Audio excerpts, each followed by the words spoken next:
that he mentioned that for the last 20 years I did not take a step forward, nor a step back, nor to the right, nor to the left, except that I asked myself, the question is, my Lord going to be pleased with it? That's ulama. This is what ilm does to a person. Ilm does to a person, he knows that even when he commits a sin in private, whether he's alone with a woman or alone with a cigarette, that he realizes in his heart, okay, no one can see me, but Allah's watching me. He's al-Raqib, the all-watcher. He is al-Basir, the all-seer. He is as-Sami', he can hear everything that I say and utter. He knows what I'm smoking. He knows which woman I'm with, who I'm alone with. He knows. So the one who has ilm, he prevents himself because he knows that Allah watches him. This is the first. This is what knowledge does to an individual. Allah subhanahu wa ta'ala likewise mentioned with regard to ilm, which shows us some benefit. وَقَالُوا لَوْ كُنَّا نَسْمَعُ أَوْ نَعْقِلُ مَا كُنَّا فِي أَصْحَابِ السَّعِيرِ. That those people who are thrown into the hellfire, what will they say? If we had been listening or comprehending or taking this on board with us, or نَعْقِلُ, thinking, having intellect and reasoning, we would not have been from the people of the blazing fire. It shows that if they had knowledge and they pondered over that knowledge, then they would not have been from those individuals who Allah subhanahu wa ta'ala cast into the fire. And likewise Allah mentions, وَتِلْكَ الْأَمْثَالُ تَدْرِبُهَا لِلنَّاسِ نَدْرِبُهَا لِلنَّاسِ وَمَا يَعْقِلُهَا إِلَّا الْعَالِمُونَ. That Allah subhanahu wa ta'ala mentions, and those examples we present to the people, but none will understand them except those who possess knowledge. Who truly understands the Qur'an and that which Allah brings forth in the Qur'an and the prophetic tradition, except with knowledge. So this is with regard to your general life. Never mind that you're talking about the lives of hundreds and thousands of Muslims. That you give a fatwa upon ignorance, or you give a verdict upon ignorance, and then Muslims die because of that. Not only do you have to answer for speaking without knowledge, but rather you have to answer likewise for the lives that have been lost due to your ignorance. All of these people who are acting upon the internet, on the internet, spreading all of this fasad and corruption from those individuals of the Khawarij, the modern day, who we call in these times the Irhabiyun, or the terrorists of modern time, or those who promote terrorism and insurgency and suicide bombings and other than that, and believe that it is permissible to plant bombs in other nations and other countries, whether it be in the tube stations in London, or whether it be in Madrid, or other than that, and they hold this to be something good. So not only do they carry the burden of speaking without knowledge, which is a major sin, but on top of that they carry the burden of those people that have died because of their ignorance and because of them passing those types of verdicts. So will there be from those individuals, Ya Ikhwan, who will say, Yawm al-Qiyamah, if only we had been thinking, if only we had been listening, then we would not have been from the Ashab al-Sa'ir, we would not have been from the individuals of the blazing fire. And likewise Allah subhanahu wa ta'ala mentions to the Messenger of Allah sallallahu alayhi wa sallam, he says, Allah subhanahu wa ta'ala said, قُلْ هَلْ يَسْتَوِي الَّذِينَ يَعْلَمُونَ وَالَّذِينَ لَا يَعْلَمُونَ. Is it the case? Say to them, O Muhammad, are those who know equal to those who do not know? Ilm, knowledge, is what distinguishes. Knowledge is not CNN. Knowledge is not teletext. Knowledge is not downloading from this takfiri website and that jihadist website. Knowledge is kitab Allah and the sunnah of Allah's messenger and the books of aqeedah. If a person has not studied those books of aqeedah of old, he shouldn't be speaking about anything in the religion. If he has not studied the books like Wasitiyah, Kitab al-Tawheed, Usul al-Thalatha, and if he has not studied the books such as Sharh al-Sunnah and Usul al-Sunnah, and he has not read them, he has not understood them with an alim who has taught him and sat with him, and he sat at their feet and learned the knowledge, then this individual should not be talking, because the more that he learns, the more he'll realize, I need to keep my mouth shut. The more he'll realize that, because the more knowledge that a youth possesses, the more he realizes the greatness of the ulama whom Allah subhanahu wa ta'ala has blessed. As Allah Jalla wa Ala has stated, مَن يُرِدِ اللَّهُ بِهِ خَيْرٍ يُفَقِّهُ فِي الدِّينِ. That Allah subhanahu wa ta'ala, Allah's Messenger sallallahu alayhi wa sallam mentioned in hadith in Bukhari and Muslim, that whomsoever Allah wishes good for, He gives him understanding of the religion.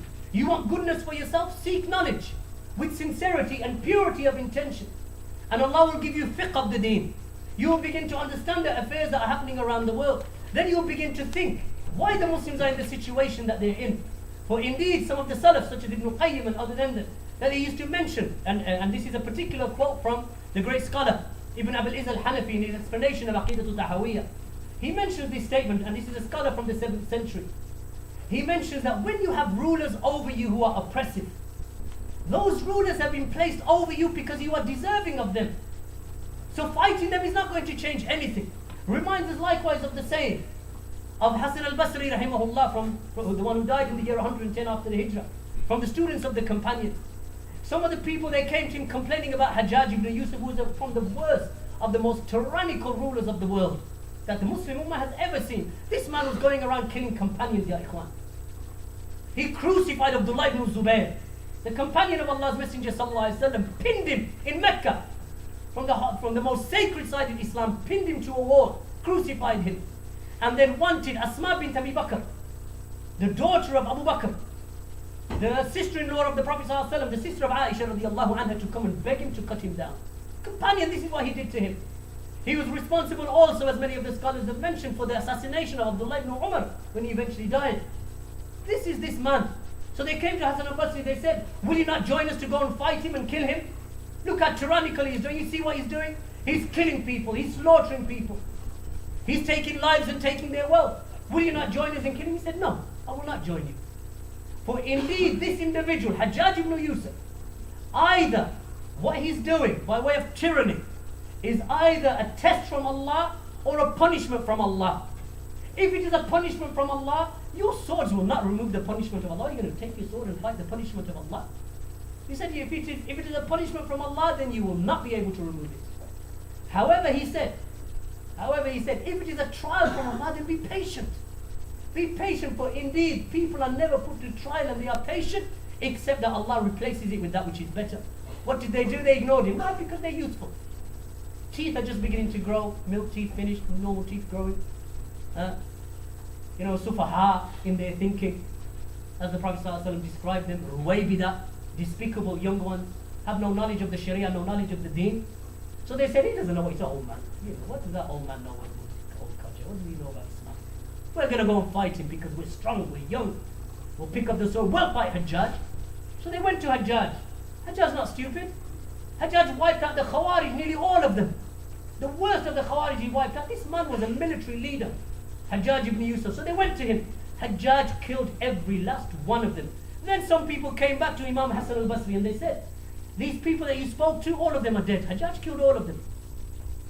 He said, by Allah, I swear by Allah, he said, these individuals did never, not for a single day, did they bring any good to the Muslims. Not for a single moment.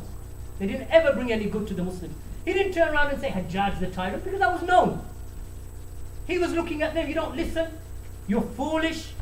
And then at the end of what he said, they ran to their swords, so Allah left them to their swords. This is the reality, ya ikhwan. These are things that require thinking, fuqaha, ilm, knowledge. Certain types of behavior for certain types of situation.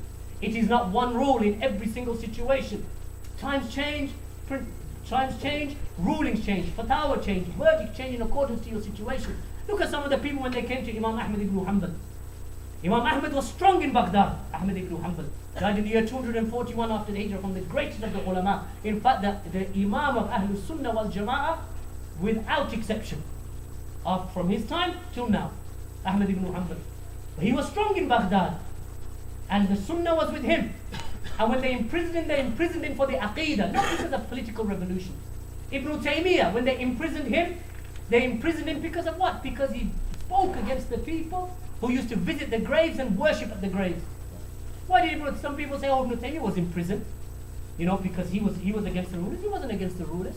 Ibn Taymiyyah was in prison because he spoke against the graves. And some of those individuals who were grave worshippers, that they encouraged the judges at that time to imprison Ibn Taymiyyah, and he died in prison because of an issue of visiting the graves. He said, no, you don't visit the graves to worship the graves. You visit the graves to remind you of death. You visit the graves because you want to make dua for the deceased. But as for visiting the graves to worship them, seek intercession from them, he said no. So going back to Imam Ahmad ibn Hanbal, Imam Ahmad ibn Hanbal in his time, ya ikhwan, likewise, with regard to the rulers, and they asked him, they said, shall we not fight the rulers? He said no. He said we should not fight the rulers. He said, do you not fear the blood of the Muslims? And in the narration of Ahmad ibn Hanbal, when some of the people of Khurasan, which is modern day, on the from the borders of Iran and Afghanistan, some of the people from there came to him and they said, Imam Ahmad, you have strength in Baghdad. He spoke against the people of deviation.